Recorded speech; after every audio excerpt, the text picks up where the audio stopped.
Friends, welcome to study point. आज है 28 जुलाई 2022 और आज के मोस्ट करेंट अफेयर्स मैं आपके सामने लेकर आई हूँ। तो चलिए आज पहले क्वेश्चन से स्टार्ट करते हैं। पहला क्वेश्चन है वर्ल्ड बैंक के नए मुख्य अर्थशास्त्री कौन बने हैं?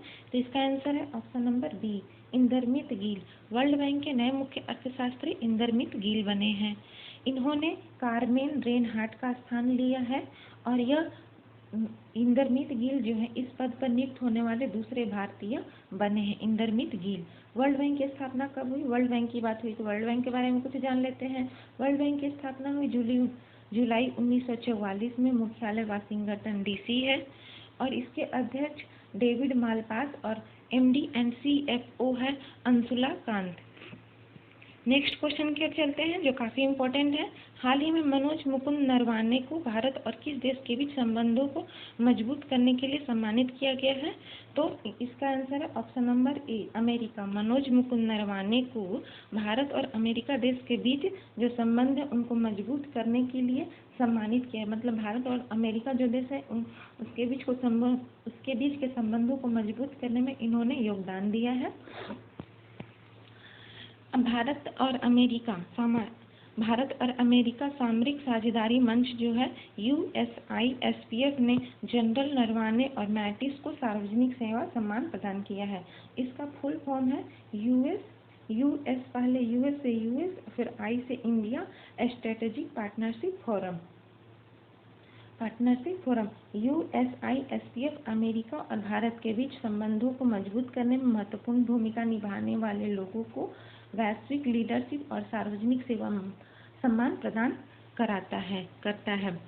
यूएसए का कैपिटल है Washington DC, currency US dollar और प्रेसिडेंट है जो बिडेन। तीसरा क्वेश्चन है हाल ही में किसने संयुक्त त्रिसेवा थिएटर कमांड के गठन की घोषणा की है? इसका आंसर है ऑप्शन नंबर डी, रक्षा मंत्री राजनाथ सिंह ने संयुक्त त्रिसेवा थिएटर कमांड के गठन की घोषणा की है। इसको लाने के पीछे विचार क्या है? तो सशस्त्र बलों की तीनों शाखाओं के बीच समन्वय लाना है। यह सिस्टम लागू करने वाला पहला देश कौन सा है? तो संयुक्त राज्य अमेरिका है। इस सिस्टम को लागू करने वाला पहला देश संयुक्त राज्य अमेरिका है और रूस और चीन भी थिएटर कमांड सिस्टम का पालन करते हैं।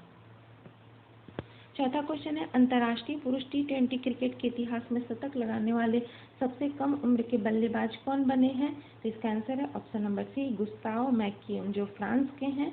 इन्होंने T20 क्रिकेट के इतिहास में शतक लगाने वाले सबसे कम उम्र के बल्लेबाज बने हैं।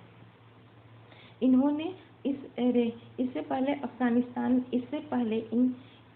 फ्रांस के जो बल्लेबाज हैं गुस्ताव मैक्यूम से पहले अफगानिस्तान के बल्लेबाज हजरतुल्लाह जाजई ने 2019 में आयरलैंड के खिलाफ 20 साल में 337 दिन की उम्र में शतक लगाया था। और ये जो फ्रांस के बल्लेबाज हैं गुस्ताव मैक्यूम, इन्होंने 18 साल 280 दिन की उम्र में यह रिकॉर्ड बनाया है। पांचवा क्वेश्चन है पेटीएम पेमेंट सर्विसेज लिमिटेड के नए CEO कौन बने हैं? तो इसका आंसर है option number C, Nakul Jain. Paytm payments services limited के नए CEO नकुल जैन बने हैं। इन्होंने प्रवीण शर्मा का स्थान लिया है। बात है पेटीएम की तो पेटीएम के बारे में कुछ जानिए। पेटीएम की स्थापना हुई अगस्त 2010 में। संस्थापक है विजय शेखर शर्मा। मुख्यालय है नोएडा उत्तर प्रदेश और पेरेंट 197 कम्युनिकेशन। छठा क्वेश्चन है भारत और किस देश की नौसेना के बीच समुद्री साझेदारी अभ्यास MPX का आयोजन हुआ है? तो MPX का फुल फॉर्म है ए मैरीटाइम पार्टनरशिप एक्सरसाइज। और तो यह इसका आंसर है ऑप्शन नंबर ए, भारत और जापान देश की नौसेना के बीच समुद्री साझेदारी MPX का आयोजन हुआ है।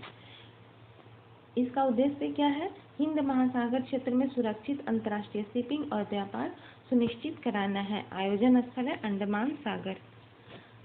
सातवां क्वेश्चन है हाल ही में टूर डी फ्रांस 2022 अवार्ड किसने जीता है? टूर डी फ्रांस 2022 अवार्ड किसने जीता है? तो इसका आंसर है option number A, Jonas Vingegaard ने।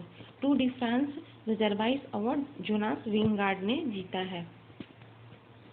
इन्होंने तादेज पोगाकर को हराकर जीता है। इस खिलाड़ी से तादेज पोगाकर 3 मिनट 34 सेकेंड आगे रहे हैं। विंगार्ड 1996 में बर्जने रीस के बाद टूर डी फ्रांस जीतने वाले पहले डेनिस राइडर बन गए हैं।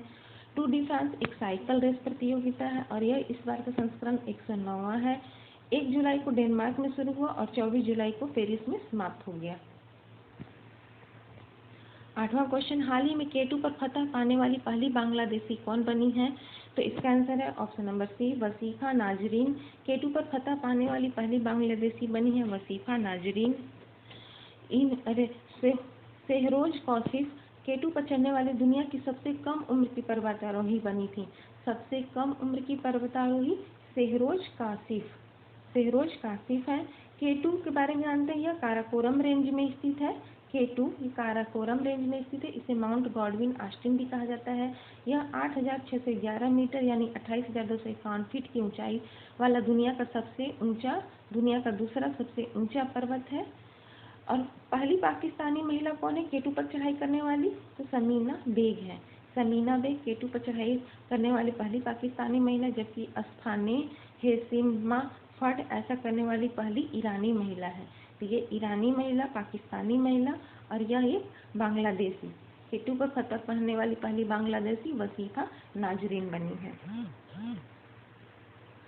हाल ही में केंद्रीय मंत्री अनुराग ठाकुर ने किस पुस्तक का विमोचन किया है?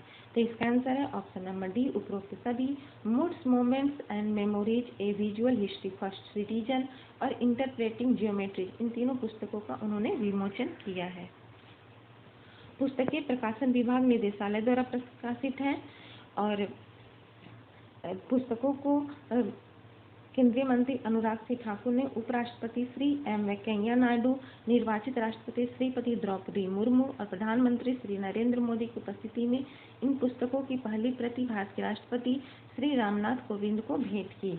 मूड्स, मोमेंट्स एंड मेमोरीज, यह former president of India A visual history पुस्तक एक सचित्र इतिहास है जिसमें डॉक्टर राजेंद्र प्रसाद से लेकर श्री प्रणब मुखर्जी तक के सब भारत के सभी राष्ट्रपतियों को शामिल किया गया। इसमें मतलब इस पुस्तक में सभी राष्ट्रपति, अब तक के जितने सभी राष्ट्रपति उन सभी को शामिल किया गया है।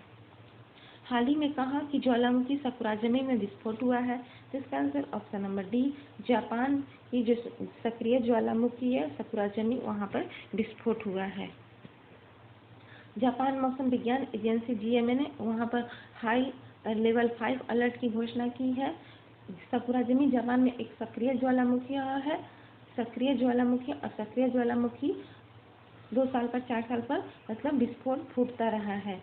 यह ज्वालामुखी जापान के दक्षिणी सिरा पर कागोशीमा प्रांत में स्थित है। कुछ अन्य सक्रिय ज्वालामुखी हैं जो जापान में माउंट शिराने, माउंट हाकोन, माउंट ताइतेसु और माउंट एसो। अभी जापान के पूर्व प्रधानमंत्री शिंजो अबे को गोली मारकर हत्या कर दी गई थी और उन्हें सम्मानित भी किया गया था मरणोपरांत। जापान की राजधानी है टोक्यो, मुद्रा जापानीज येन, प्रधानमंत्री फूमियो किशिदा। 11वां क्वेश्चन है, हाल ही में केनरा बैंक ने किस नाम से एक mobile banking super app launch किया है? तो इसका आंसर है ऑप्शन नंबर ए, केनरा AI1। केनरा बैंक ने केनरा AI1 नाम से एक mobile banking super app launch किया। इसका उद्देश्य क्या है? इसका उद्देश्य है कि जो हम जगह जगह ऐप डाउनलोड करते हैं तो उस ऐप को समाप्त करके विभिन्न बैंकिंग सेवाओं का लाभ उठाने के लिए वन स्टॉप समाधान बनाना। मतलब ये बैंक जो है केनरा बैंक अपने ग्राहकों की बैंकिंग जरूरतों को पूरा करने के लिए 250 से अधिक सुविधाओं के साथ 250 से अधिक फैसिलिटीज के साथ वन स्टॉप समाधान बनाएगा। मतलब एक ही जगह 250 से अधिक फैसिलिटीज मिलेंगी और बाकी जो भी ऐप है, मोबाइल ऐप है, उन सभी ऐप को समाप्त करना है, सिर्फ एक जगह जाना है और वहाँ पर 250 से अधिक फैसिलिटीज मिलेगी। उसलिए एक बैंकिंग सुपर ऐप लॉन्च किया गया केनरा बैंक ने, केनरा AI1। केनरा बैंक की बात करें तो केनरा बैंक की स्थापना हुई 1906 में, मुख्यालय बेंगलुरु है, CEO है लिंगम वेंकट प्रभाकर। तो फ्रेंड्स, आपको मेरा वीडियो कैसा लगा, मेरे सिलेक्ट किए हुए क्वेश्चन कैसे लगते हैं, तो प्लीज़ कुछ कमेंट करें और मेरे चैनल को सब्सक्राइब करें ताकि मैं आपके लिए ऐसे ही कोशिश करती रहूँ। मेरे चैनल को लाइक करें, शेयर करें, सब्सक्राइब करें। आपका अपना समय देने के लिए बहुत बहुत धन्यवाद।